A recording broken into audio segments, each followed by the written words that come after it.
ഇപ്പൊ 2025 തീരാൻ പോകുന്നു, 2026ലേക്ക് പോകുന്നു. വടക്ക് കിഴക്ക് വരാൻ പോകുന്ന നക്ഷത്രം എന്ന് പറയുന്നത് 4ആണ്. 4 എന്ന് പറയുന്നത് ഒരു റൊമാൻസിലേക്കുള്ള സ്റ്റാർ ആയിട്ടും എഡ്യൂക്കേഷന്റെ സ്റ്റാർ ആയിട്ടും 4നെ ഫുങ്ഷുവിൽ കണക്കാക്കുന്നുണ്ട്. അപ്പൊ കുട്ടികളെ എവിടെ ഇരുത്തി പഠിപ്പിക്കട്ടെ എന്ന് ചോദിക്കുന്ന ഒരുപാട് രക്ഷിതാക്കളുണ്ട്. ഈ വർഷം 2026 നോർത്ത് ഈസ്റ്റ് റൂമിൽ ഇരുത്തി പഠിപ്പിക്കാം. 2025നെ സംബന്ധിച്ചിടത്തോളം നോർത്ത് ഈസ്റ്റ് ഭാഗത്തായിട്ട് വന്നിരുന്ന സ്റ്റാർ എന്ന് പറയുന്നത് 5 ആയിരുന്നു. അപ്പൊ അതൊരു ടോട്ടൽ ലോസിന്റെ സ്റ്റാർ ആയിരുന്നു. അപ്പൊ നമുക്കറിയാം ഫുങ്ഷോ പ്രകാരം വിദ്യാഭ്യാസത്തിന്റെ ഡയറക്ഷനായിട്ട് ദിക്കായിട്ട് നമ്മൾ കണക്കാക്കുന്നത് വടക്ക് കിഴക്ക് നോർത്ത് ഈസ്റ്റ് ആണ്. അപ്പോൾ ആ ദിക്കിൽ തന്നെ ഈ 5 വരുന്നത് കുറച്ച് വിദ്യാഭ്യാസത്തിന്റെ ദിക്കും ഇതായിരുന്നു. അതേ സ്ഥലത്ത് തന്നെ 5 കൂടെ വന്നപ്പോൾ അത് കുറച്ച് ബാഡ് ആയിട്ടുള്ള റിസൾട്ട് നമുക്ക് 2025 തന്നു. ഇപ്പൊ 2025 തീരാൻ പോകുന്നു, 2026ലേക്ക് പോകുന്നു. അപ്പോൾ ഈ വടക്ക് കിഴക്ക് വരാൻ പോകുന്ന നക്ഷത്രം എന്ന് പറയുന്നത് 4ആണ്. 4 എന്ന് പറയുന്നത് ഒരു റൊമാൻസിലേക്കുള്ള സ്റ്റാർ ആയിട്ടും എഡ്യൂക്കേഷന്റെ സ്റ്റാർ ആയിട്ടും 4നെ ഫുങ്ഷുവിൽ കണക്കാക്കുന്നുണ്ട്. അപ്പോൾ നോർത്ത് ഈസ്റ്റിലേക്ക് ഈ വർഷം വരുന്ന സ്റ്റാർ 4ആണ്. നോർത്ത് ഈസ്റ്റ് എന്ന് പറയുന്നത് വിദ്യാഭ്യാസത്തിന്റെ സ്റ്റാർ ആണ്. അപ്പോൾ വിദ്യാഭ്യാസത്തിന്റെ സ്റ്റാർ തന്നെയാണ് അങ്ങോട്ട് വരികയും ചെയ്യുന്നത്. അപ്പോൾ ഈ വർഷം കൂടുതൽ വിദ്യാഭ്യാസ ഗുണങ്ങൾ ഉണ്ടാകട്ടെ എന്ന് പ്രാർത്ഥിക്കുന്നു.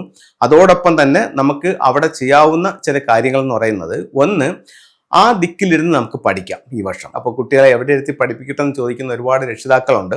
അപ്പോൾ അവരെ സംബന്ധിച്ചിടത്തോളം ഈ വർഷം 2026 നോർത്ത് ഈസ്റ്റ് റൂമിൽ ഇരുത്തി പഠിപ്പിക്കാം. അതുപോലെ തന്നെ വീടിന്റെ സെൻട്രൽ ഭാഗത്തും ഈ വർഷം ഹാളിൽ സെൻട്രൽ ഭാഗത്ത് ഏത് മുറിയാണോ അവിടെ ഇരുത്തിയും ഈ വർഷം പഠിപ്പിക്കാം.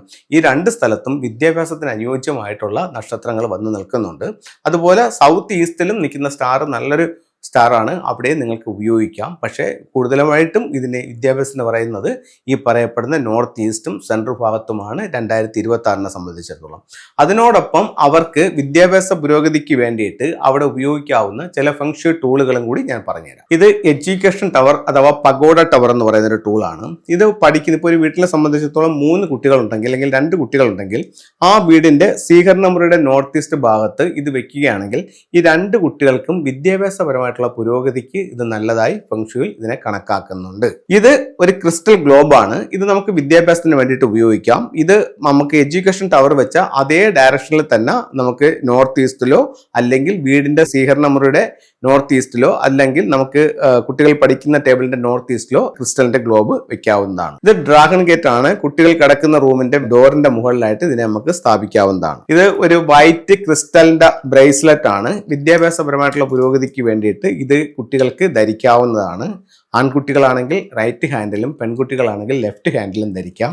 അതുപോലെ ഇതിന്റെ മാല നമുക്ക് കിട്ടുന്നതാണ്. മാലയെ നിങ്ങൾക്ക് ഉപയോഗിക്കാവുന്നതാണ്. ഇത് ഇതിന്റെ ഒരു ലോക്കറ്റ് ആണ്. അപ്പൊ ഇതിനകത്ത് ചിലർ ഇത് നമ്മുടെ കയ്യിൽ നിന്ന് വാങ്ങിച്ചിട്ട് വിളിച്ചിട്ട് പറഞ്ഞു, സാറേ ഇതിനകത്ത് ചെറിയ പൊട്ടലുണ്ട്, ചിമ്മലുണ്ട് എന്നൊക്കെ പറയുന്നവരുണ്ട്. അത് ഒരിക്കലും അതൊരു കംപ്ലൈന്റ് അല്ല, അല്ലെങ്കിൽ അതൊരു ഡാമേജ് അല്ല.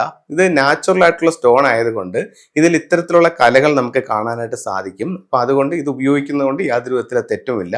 അപ്പൊ ഇത് ലോക്കറ്റ് ആയിട്ട് നിങ്ങൾക്ക് ധരിക്കാവുന്നതാണ്. ഇത് ഇടയ്ക്ക് ഇതിനെ ഒന്ന് ക്ലെൻസ് ചെയ്യാം. ഇതിനെ നമുക്ക് പൈപ്പിലെ വെള്ളത്തിലൊന്ന് കഴുകിയിട്ട് നമുക്ക് കുറച്ച് സമയം സൂര്യപ്രകാശത്തിലോ അല്ലെങ്കിൽ നമുക്ക് മഴയിലോ ഒക്കെ വെച്ചുകൊണ്ട് ഇതിന്റെ എനർജിയെ നമുക്ക് കൂട്ടാനായിട്ട് സാധിക്കുന്നതാണ്.